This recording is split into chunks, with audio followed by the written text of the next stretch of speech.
रसूलुल्लाह सल्लल्लाहु अलैहि वसल्लम ने भी बताया है कि जब दज्जाल के बारे में सुनो तो पहाड़ों की तरफ भागो। कुरान, इंजील और तौरात तीनों एक बात पर इशारा करते हैं कि पहाड़ सिर्फ पत्थर नहीं, रहस्यों के खजाने हैं। कुरान कहता है अल्लाह ने पहाड़ों को जमीन में गाड़ दिया ताकि धरती हिल न जाए। तौरात में जब मूसा अलैहिस्सलाम को अल्लाह से बात करनी थी तो वो माउंट साइनाई पर गए। इंजील में ईसा अलैहिस्सलाम अक्सर पहाड़ों पर जाकर दुआ करते थे और इस्लाम में prophet Muhammad peace be upon him पर पहली वही गारे हिरा पहाड़ में उतरी। अब एक पल रुक कर सोचो, क्यों हर बड़ी मुलाकात, हर रहस्य, हर डिवाइन कनेक्शन पहाड़ों से जुड़ा हुआ है? और कहानी यहीं खत्म नहीं होती। नूह अलैहिस्सलाम की कश्ती जूदी पहाड़ पर ठहरती है। हजरत सालेह अलैहिस्सलाम और उनकी कौम के सामने एक ऊंटनी पहाड़ को चीर कर निकलती है।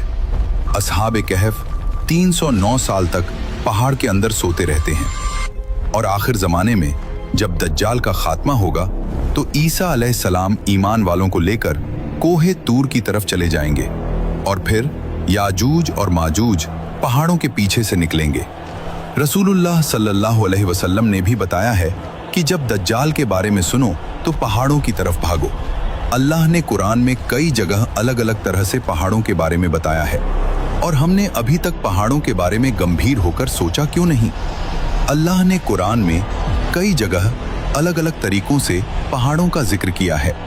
कहीं उन्हें जमीन के खूंटे बताया, कहीं उन्हें निशानी बनाया, कहीं उनके रंगों की बात की, कहीं कहा अगर कुरान पहाड़ पर उतरता तो वो फट जाता और कयामत के दिन यही पहाड़ रुई की तरह उड़ जाएंगे। अब साइंस की तरफ आओ। साइंस कहती है ऊंचाई पर ग्रेविटी थोड़ी बदलती है, टाइम का फ्लो भी हल्का सा अलग महसूस होता है और कुछ थ्योरीज कहती हैं कि एक्सट्रीम जगहों पर स्पेस टाइम बेंड हो सकता है। फिजिक्स में इसे कहते हैं वर्म होल, एक ऐसा रास्ता जो दो अलग जगहों या शायद दो अलग दुनियाओं को जोड़ता है। कुछ एक्सपेरिमेंट्स जैसे सर्न ये समझने की कोशिश कर रहे हैं कि क्या ऐसे पोर्टल्स पॉसिबल हैं। तो सोचो, जहां नबी गए, जहां वही उतरी, जहां से अजूबे निकले, जहां से आखिरी फितने निकलेंगे, क्या वो जगह सिर्फ एक पहाड़ है या फिर वो एक हिडन गेटवे है दो दुनियाओं के बीच? और सच ये है, हमने पहाड़ों को सिर्फ पत्थर समझ लिया है, लेकिन पहाड़ों में बहुत कुछ छुपा हुआ है।